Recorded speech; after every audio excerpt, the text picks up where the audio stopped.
from Sophia. It says, welcome to Anthony's talk. Thank you for coming.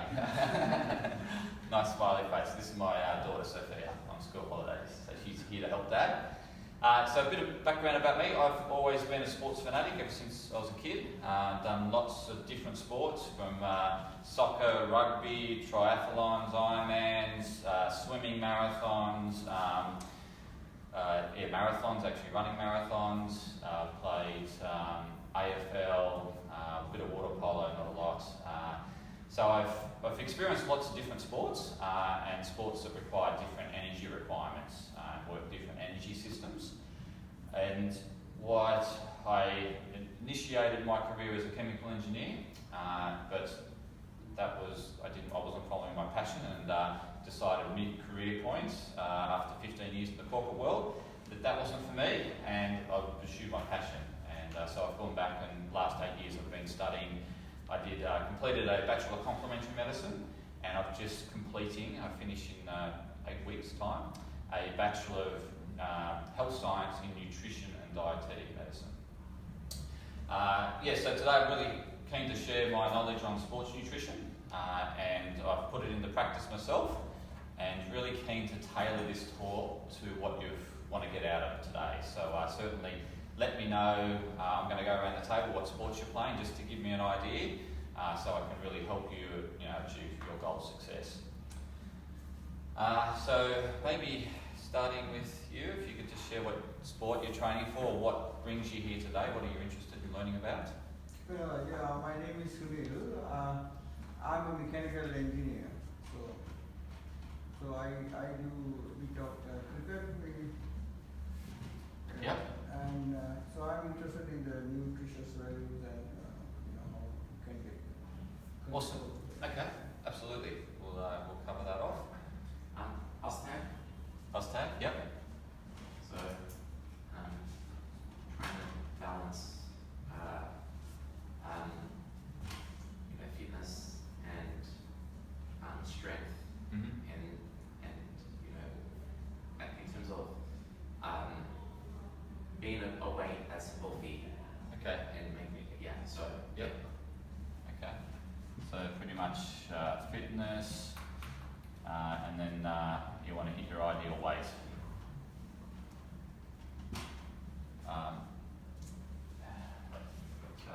Joel. Yep.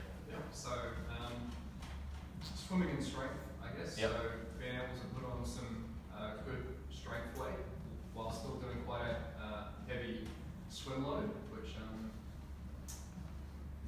it's a bit of a struggle. I can imagine. Yeah, because you're burning a lot of calories. Yeah. So good, but it's still achievable. Just means you've got to be eating a lot regularly, eating all day essentially, probably based on your workload. So. Mark, so I do loads of different sports, from surfing, running, swimming. Yep. But I do a lot in the mornings, like 6 a.m, kind of out and about. Struggle to find myself like low on energy sometimes that time in the morning. Okay. Come back, chuck something in my mouth, and rush off to work. Yep. So it's just kind of managing that, and setting myself up ready to do something fun and sporty in the evenings as well. Okay. Quite often double dip. So, Excellent. So I'm Charlotte. Yep. And at the moment I'm playing AFL. So that's 2 trainings a week and then a game on Saturdays. Yep. And then usually 1 or 2 gym sessions that are strength based around that. And then might end up doing a Bikram yoga once a week as Okay. well. So yeah. And so you're all very, very active. So very appropriate talk today. And certainly we'll be covering off the energy systems that you'll be using in these different various sports, and what you can do to refuel those energy systems as quickly as possible so that you can back up and train again without losing muscle mass. So let's kick off. Next slide. So I'm going to cover the energy systems, but the energy systems that are what you should be doing pre-exercise, during exercise, post-exercise, and it's all about being able to back up again to get the maximum performance out of the next training session, so that you can ultimately achieve your end goal for your sport. So for you, it'll be maximising those 2 training sessions during the week, Charlotte, and then on the weekend is performing well, you know, having maximum energy. And then obviously it's Mark, isn't it? Yeah. Yep. Yeah, so you know, you train in the morning and you want to still have energy for your afternoon training session. Then it's all about, obviously, recovery is very important because that allows you to back up and train again. Hydration we're certainly going to cover, and then any supplementation that's necessary for your various sports. So I really like this quote from obviously a high-achieving athlete, Dr. Peter Snell. And so he's just talking about here about, you know, it's all about getting the most out of what you're putting in your body and being able to utilise that for maximum performance. And so that's essentially what we're going to cover in this first part of the talk, is optimising your energy reserves, and then obviously getting the most out of that, and how to train it. So we'll go to the next slide. So who knows our three energy systems well? Yeah. So in the middle here, we've got our ATP. So that's what our mitochondria, that's our little engine room within our cell, and that mitochondria produces ATP, which is energy. And so out of that, initially, when we first do any sort of, activity, we'll certainly be delving into this energy system, which is our ATP-PC energy system. The other energy system we dip in very early is anaerobic. So you'll be pretty much in this and this. These are your two energy systems, Joel. And then when you come up for breath, you'll be starting to utilise this aerobic energy system. So the difference here is our body's always making ATP. It needs us, for cellular regeneration. It needs us so we can operate, we can breathe, our heart beats. So it's always making this, and it will always use that in the first initial part of the exercise. And then we kick into this very early on. So this is without oxygen. This is us converting glycogen into energy without air. And then this is us doing it in an air environment. So this is where you're really huffing and puffing and sucking the air in. So in terms of how it looks like for various sports, so we'll go on to the next slide.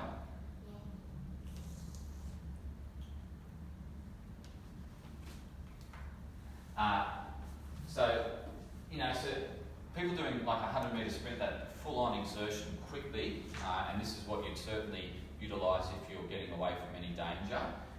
It's very much that fight or flight energy system. So within the first 6 seconds, we're really predominantly using our ATP and our aerobic, and then we'll kick into our aerobic system after, beyond 2 minutes, we're starting to start our aerobic activity. So, you're talking about these 100 and 200 metre races. They're typically using these ATP and PC energy systems and our anaerobic, and they will delve a bit into the aerobic. But predominantly, you're going to be using aerobic energy system when you do more endurance.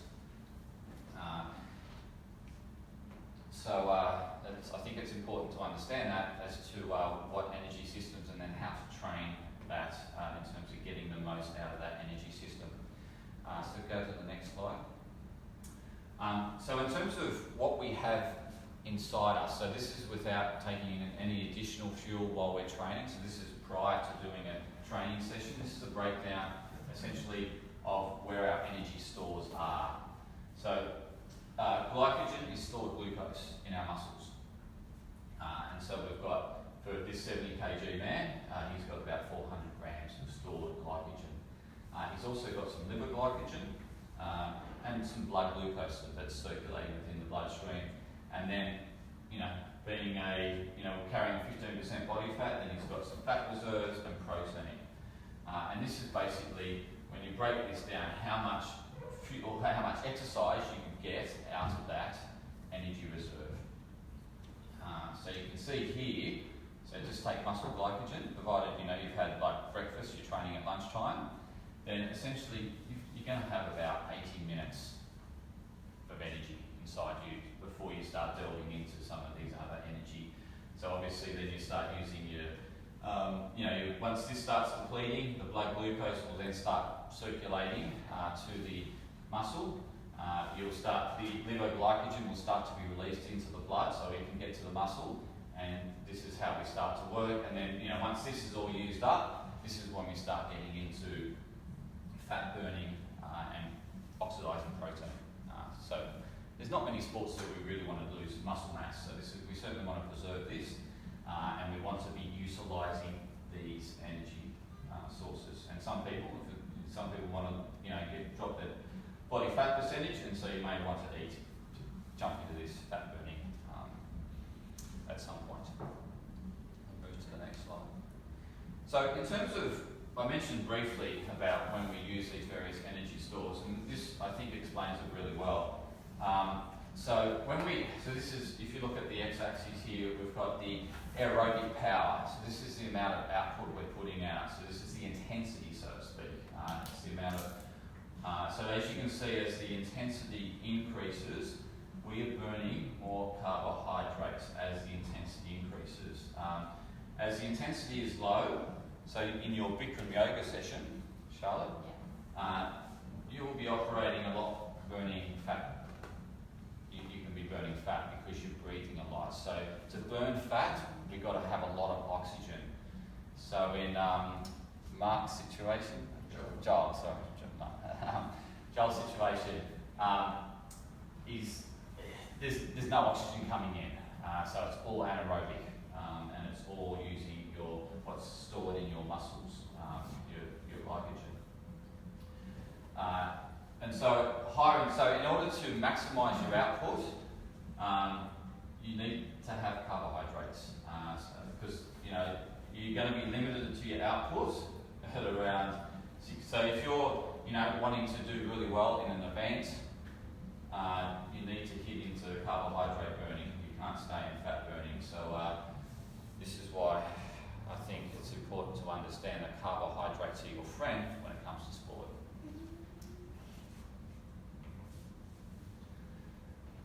So in terms of, I've briefly touched on this before, the glycogen stores, and it's based on intensity. So if you're going for an hour and a half run in the morning, provided you had dinner the night before, you've got enough to get through that hour and a half run. If you're going for longer or more intense run, then you may need to have something before you go running. If you're doing, so this is more higher intensity training, so like HIIT training, that high intensity interval training, then you use those glycogen stores a hell of a lot quicker. So you could do two 20-minute, 40-minute HIIT session, okay. But you need to then get that, replace that glycogen that's been lost in the muscle by eating afterwards. And so, Mark, I think you said you're feeling low energy in the morning. So this is why it's really important to have a good breakfast that's high in carbohydrates after you exercise, because that's replenishing your glycogen stores for your afternoon training session. Otherwise, you'll just feel like you're deteriorating all day. And is this before exercise or after exercise? Well, so I just don't feel like I can go for as long or as hard. So like, for example, you run in the mornings at you get 5k in and pretty much there. Okay. In the afternoon and the evening after a bit more food, I might get half days. Okay. So that's what I guess the first little bit's good, but then doing a longer run in the morning, I struggle, or like a longer surf. That's when I start to feel it. And the night before, the dinner the night before, what are you typically eating? We eat very well. Probably not loads of carbs, but yeah, fish, meat, loads of veg, that kind of stuff. Yeah, so I think if you get some carbohydrates into that evening meal, it's really going to help this training session in the morning. Yeah.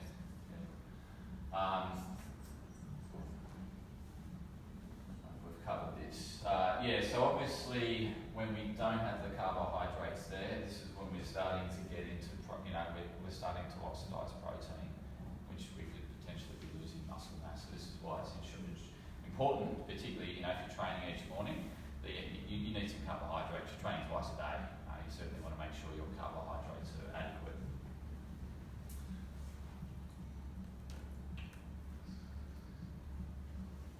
So this is basically to help you. So this is in addition to your basal metabolic rate. So you understand the basal metabolic rate. So it's the energy you require while you're resting in order to do your bodily functions. Is your basal metabolic rate. We've all got a different, depending on our metabolism, how fast it runs or how slow it runs. That's going to vary. So this will basically be your demands on top of that. So, you know, if you're doing just light activity, then you can see it's around 3 to 5 grams of carbohydrate per kilogram of body weight. So this is, you know, pure carbohydrates. I'll just show you, give you an idea. It's a really good source to work out. I mean, you can see it on your labels when you look at your food labels, but this, my food data, is a really reputable source. I think it's the University of Minnesota uses their database. And you can go into this My Food Data and you can look at any of the food categories. So we're looking here at carbohydrates, but you can look at your minerals, your vitamins, but you know, it's got all your macros covered, and it's essentially, you know, you can choose. So I'm looking here just at 100 grams and it's giving me what's the highest amount of carbohydrates. And you'll see this is all high GI stuff. But when you're, in order to recover quickly after a training session, in order to replenish glycogen stores, you need to be having high carbohydrates. I mean, high GI foods to replenish those glycogen stores quickly. So, you know, if you scroll down this list, you'll see like jelly beans and all the stuff that, you know, we generally say you need to avoid, but when you're very active, these are the ways in which you can replace the glycogen that's lost quickly. And particularly back up for that, you know, if you're doing 2 training sessions in a day, then it's important you're replenishing those glycogen stores that are lost. Otherwise, you'll start kicking into that fat burning, and that's when fatigue can set in, when you can feel tired and run down. Keep your carbohydrates up, then you'll be able to keep performing at a high level throughout the day.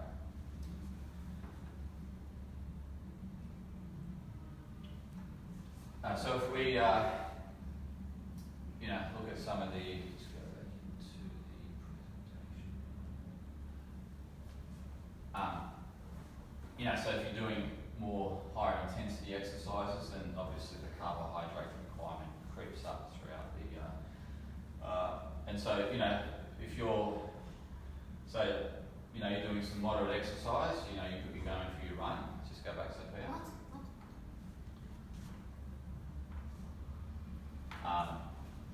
You know, and you weigh 70 kilograms, you know, you need 350 grams of carbohydrates. Is that per day or per meal size? No, yes, so this is your daily requirement to meet your exercise requirement. Okay. And then obviously you've got your normal food load on top of that just to do your everyday bodily functions. You know what I mean? So you've got your basal metabolic rate, so this is plus. Oh my gosh, Yeah. okay. So this is quite high. And again, you won't be losing fat. If you want to lose weight while you're training, then you do want to keep this to the lower end. So you want to be thinking more the lower side. Yeah. So when you say carbohydrate, it includes sugar also? Yes, Sugar also? carbohydrates break down into simple sugars. Yes. Yeah. So it's, I guess the high carbohydrate food, you know, loads of carbohydrates will be found in those high GI foods, so the high glycemic foods, which are what we consider junk food. Basically just sugar. So your jelly beans and you know, those, you saw the iced tea and things like that in there. So you know, you look at the label, you'll see carbohydrates, and they'll have the sugar of the carbohydrates. How much is sugar component of the carbohydrates? So in terms of, you know, we talk about carb loading leading into an event, and essentially what's recommended, what the research says the best way to do it is actually allow your exercise to taper leading up to your day. So, you know, if you've got the AFL game on a Saturday, Charlotte, then obviously you don't want to be doing training or any sort of exercise on the, you probably do your yoga, do you, on the, I don't know when, sort of. So yoga's going to be Sunday night. Okay, recovery. Yeah. Yeah, recovery. Yeah. So you want to be doing something light if you're going to do anything on the Friday to optimise those glycogen stores in your muscles to make sure they're full. And so essentially you're tapering your exercise, but you're keeping your carbohydrate intake up. So that's filling your glycogen stores, making sure they're fully replenished, ready for the event.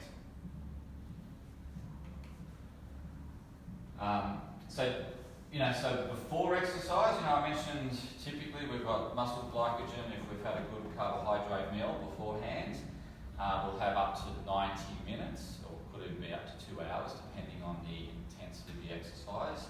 The higher the intensity, the quicker you're going to burn through your glycogen stores.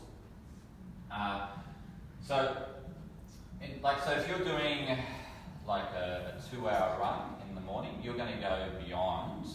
You're probably going to hit that point at which you've used up your glycogen stores and you start getting into fat burning, and that can be a hard transition unless you've trained for it. So this is when you have a meal, and you need to have it so that it's actually into glycogen, like it's absorbed, digested, and you've actually got it stored into muscle energy stores as glycogen.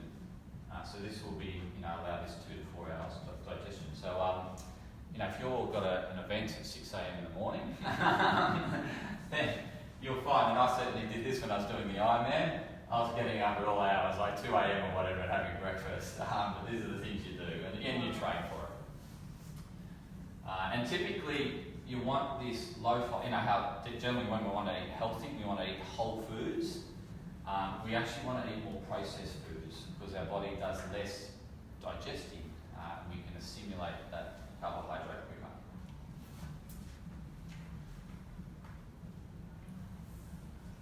So carbohydrate loading after the event is really important if you're going and doing like training in the evening, for example. So if you're training morning and evening, what you want to be doing is making sure you replenish those glycogen stores that have been lost. And this is the recommended amount of replacement is 1.2 grams per kilogram of body weight. So if you're 70 kgs, you're going to be having about 80 grams of carbohydrates post-exercise. And then, as I mentioned before, the higher the GI, more easier, more quicker, easier to digest and assimilate, quicker to load those glycogen stores. Thanks very much. No worries. Thank you. I grabbed my card. Oh, great. Yeah, so you can certainly put any questions, or you'd like a copy of the presentation, I can send it through. Yeah, all right, thanks for coming. Yes, I've touched on this a bit. In terms of less than 90 minutes of exercise, we don't need to do anything provided we've been eating beforehand. But if you're doing longer endurance, and this is where cricket comes into it, right? So it's a long day. You're out there for 8 hours, and you're using different energy systems because sometimes you're sprinting for the ball in fielding, sometimes you're doing the bowling, and you're running between wickets, and so you're using that ATP, you're using up the anaerobic energy requirements, and then you also get into that aerobic.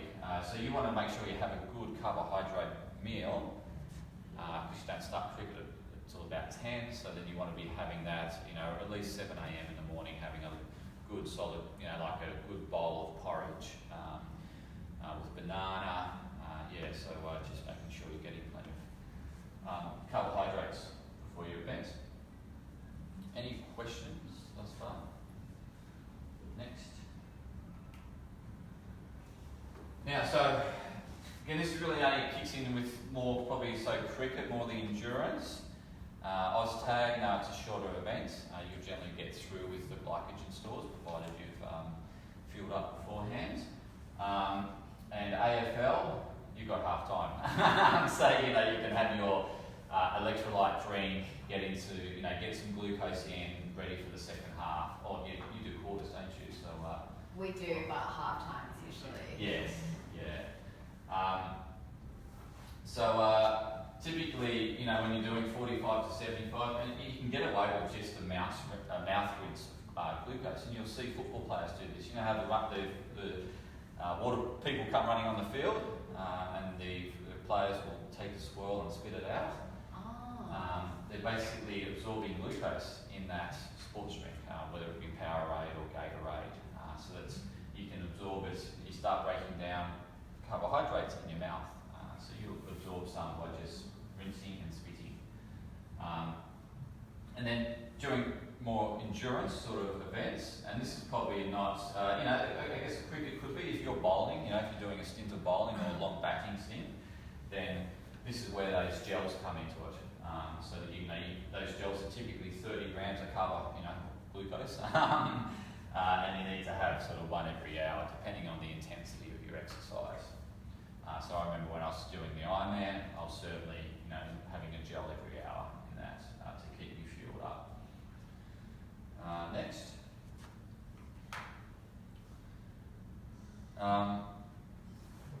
And then I've touched on this, basically depending on when your next training session is or how quickly you need to recover for the next. So if you're doing a round robin in AFL, like where you play a number of games in a day, I don't know if you do that, but that's where this would be very important. Like after a game you need to carbohydrate, make sure you ingest your carbohydrates, ready for that next game.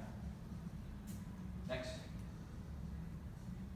Now we're going to, any questions around energy requirements, loading, what you require during, after sport in terms of carbohydrate loading? Carbohydrates will certainly give you maximum output, more so than fat burning. As you saw that, you can only perform at a certain intensity when you're burning fat because fat requires lots of oxygen. So walking you're going to be, you can burn fat, yoga you can burn fat, Pilates, but anything high intensity you'll need more carbohydrates to perform well. So in terms of, these are just some guidelines, and you can look at sort of the sports that you do. Most likely you're probably at this end, more likely. So this again is how much grams of pure protein you need per your body weight. I take generally one's an easy number to work with. So if you're 70 kgs, you need 70 grams, 50 kgs, 50 grams of protein throughout the day.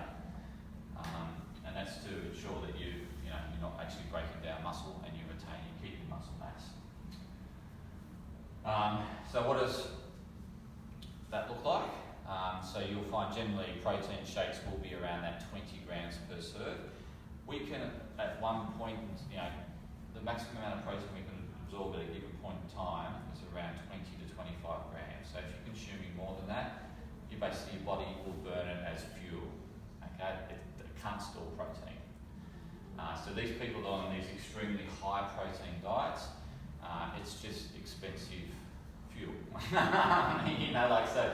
So I'll give you an example. 120 gram steak is around 20 grams of protein. So 120 grams would be about your palm. And so when you see sort of half a plate of steak, you're getting excess protein. It's just energy. At the end of the day, if you look at protein and carbohydrates, basically per gram they contain the same amount of energy. So protein will be 4 calories per gram. Carbohydrates is 4 calories per gram. And then you've got fat, which is 9 calories per gram. So every gram of fat, we've got 9 calories in that. And then protein and carbohydrates are the same. And the other fuel source, have a guess. Something that we generally in Western society have a lot of. Alcohol. So our body has no other use for alcohol other than to use it as energy. So, and have a guess where alcohol fits in 20 per gram of alcohol. 20? Not quite that high, but it is on the higher side. Yeah. So it's actually 7. So you know, like you look at these, you know, you have a big night out. You're essentially, you know, it's a lot. You can essentially have a meal. Basically be consuming a meal if you're consuming a lot of alcohol. And yeah, it's when we're having alcohol, this will be our primary fuel source. We've got no use for it. So, you know, if you're drinking alcohol and going to bed, certainly go to the glycogen stores and fat stores. Next. Yeah, so this gives you an idea of the types of food and how much protein, and so how much of that food you need to have. I mentioned 120 grams, it's actually 25 grams of protein, 120. So around 100 grams is probably around 20 grams. You can see animal products, contain a lot more protein. So, you know, with plant-based products, you'll need to, you know, if you're a vegetarian, you'll need to consume a lot more of the plant-based products in order to get the same amount of protein.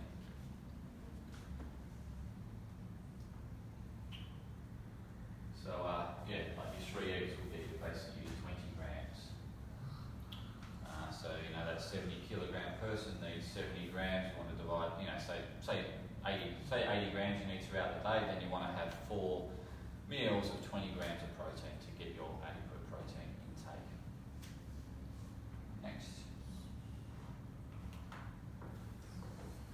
And the timing of when we should be having our protein, we can have it either before workout, but that's hard. I can imagine that, you know, doing, you don't want to be carrying much food when you're training intensely, like your sport's very intense. So it's more probably likely to have it straight afterwards. And then it's hard, you know, particularly if you've worked really hard, it's actually hard. So this is where protein powder is really helpful because it's a liquid, it's a bit easier to digest. Hard to have a 120 gram steak within a 60-minute window of that training session. So this is where protein powders can be very helpful. The best protein powder is whey isolate in terms of the rate of absorption and the utilisation. So whey protein isolate, the whey isolate. Next. Any questions around protein requirements? In terms of fats, it's generally you want to be eating your good fats, your more anti-inflammatory or less inflammatory fats, and that's your polyunsaturated fats. Your polyunsaturated fats are your omega-3s. So you've probably heard of, you know, oily fish contain a lot of omega-3s. Walnuts, chia seeds, linseeds, they're all rich in omega-3s. So that's, you know, you want to be having your polyunsaturated fats and your monounsaturated fats. So that's your olive oil, your avocados, so that really healthy fats.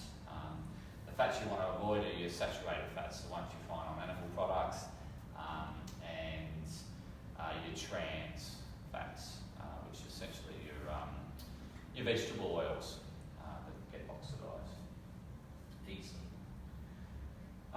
In terms of hydration, then this is the rules of thumb to work with. Around this 35 mils per kilogram of body weight. And then you want that, so that's your, you know, that's what you need on a daily basis. 35 mils per kilogram of body weight, and then you need to work out your exercise. So if you're doing, you know, an hour of exercise, you need to be topping up around 0.5 to 1 litre. And then one thing that's really important not to forget about in hydration is, although you might be getting your water intake, you also need your electrolytes. And in particular with sport, what we're losing a lot of is the sodium. This is, you know, we're sweating a lot. A lot of probably more than anything else is the sodium loss. And this is what you'll find in a lot of these electrolytes is a good balance of sodium, potassium, may contain a bit of magnesium and calcium. But you just want to be making sure you're getting these minerals in because you're sweating them out, you're utilising them. So magnesium is utilised in energy production. And obviously sodium helps with retention of water, because if you can be drinking water but urinating straight out, you actually want the body utilising that water, so you need to make sure you've got adequate amounts of sodium. This is where these electrolyte drinks are helpful. Even in motorsports, you're sweating. You just don't notice it. I've often wondered that because on our tournaments we would have usually 3 or 4 games a day over 3 days, and just through trial and error I found if I drink a bit of Powerade over the day, I actually end up with a headache at the end of the day. So I've kind of dropped it to maybe like a quarter of Powerade, the rest water, and I've never really been able to find the right balance with that stuff. Yeah, so you're going to be losing less than being out of the water, because your body's able to cool itself a bit better, but you're certainly generating heat from the activity, and that's where you're going to obviously lose some fluids. Magnesium's really essential for muscle, contraction, relaxation, energy production. And unless you're having a lot of this in your diet, Western diets are fairly deficient in this requirement of magnesium, because we're not eating a lot of the dark leafy greens, vegetables, and the seeds and nuts. Do you get cramps or twitches? At the start of training season I would, but later on I think this is more of a fitness thing. Yeah, it can be. Any other questions about hydration? So what's the reason for the cramps? Is it due to less water? There's no research that's linked it to hydration. So it can be the training, like your muscles getting used to that form of exercise. So it's not really known, but certainly magnesium and calcium have been linked to cramping. If you're suffering, these twitches, and it could be more magnesium. If you've got these more, these cramps that hold for long periods of time, it could be more of a calcium. Gives some sort of indication. I know some old heads that swear by the little quickies tablets. It's just magnesium, calcium for your stomach. Yep. They're always popping those later in the day. Good, excuse me. That's all right. That's all right. Thanks. Yeah, take my card, and feel free to reach out if you've got any questions. Next. So this supplementation is very sport dependent. So depending on whether you're doing endurance, high intensity, a lot of weight bearing resistance training, or a mixture of combination, then have any specific questions around supplementation? I struggle with supplementation information around sprint training and swimming. A lot of it's focused on obviously the 500 meter, like big long ones, but the kind of area I'm working in is like 50 meter, 100 meter sprints. And like I was saying before, that's also trying to maintain a bit of weight as well. So usually I'll be getting out and having a protein shake just with water and like a handful of oats mixed in. And I haven't really found that sweet spot yet, so I'm not sure if that's even helping. Because then a lot of people say that there's no point in having protein after swimming, but sprint swimming seems a little different. Because it's very powerful and explosive. I'd say what's more important in terms of performance would be the carbohydrates and the electrolytes. And then obviously once you've finished your races or your repetitions, then we'll be getting protein in after that. Having it in between may affect your performance based on, because protein's difficult to digest. It really sits there. This would be the oats and protein would be afterwards. Okay. You could. So the banana would be good with a bit of protein, because banana's probably a bit easier to digest than the oats. You blend it all up and. It's just in my bag, and then I just kind of drink and chew on the way to work. Okay. So banana's quite good in terms of energy as well as potassium. So it gives you some replenishment of potassium that may have been lost. And it's good to have the combination of protein and carbohydrates because it optimises the assimilation of protein into the muscle. Yeah. Got any other supplementation questions? Questions in general? Anything you've come for that I haven't covered that you'd like to discuss? In the earlier slides, you mentioned that the energy source that get used up in the order of glycogen, carbohydrates, fat, then protein, muscle. So would you ever lose protein muscle if you still have fat stores? You don't know that. Like, at what point would you start burning muscle when you absolutely have no more fat stores? Is that or? No, you'd be burning a bit at the same time. Yeah, so it won't sort of happen one instant sequential. Yeah, so so you're going to be doing a bit of both. So it depends on what depends on what your type of. But you're going to be doing more fat. More fat. Yeah. Okay. But then it really comes down to the amount of oxygen you can bring in, right? So in order to burn fat, you've got to be bringing in a lot of oxygen in. So you can't be operating at a high intensity because you won't get the the oxygen requirement to burn the fat. Okay. So Yeah, that's the anaerobic state. Aerobic, absolutely. Yeah. Yeah. Okay. But aerobic to a intensity that's not really high intensity. So so if you're doing these sprint repetitions in freestyle running or whatever, you're not going to be burning fat. You're just not going to get the oxygen in for that output. Yeah. So it's going to be more burning the glycogen. So it needs to be. You need an oxygen-rich environment to burn fat, and this is where these lower intensity exercises will be more fat burning. So that's the issue that But- I have, is trying to be more efficient with my time in regards to fat burning.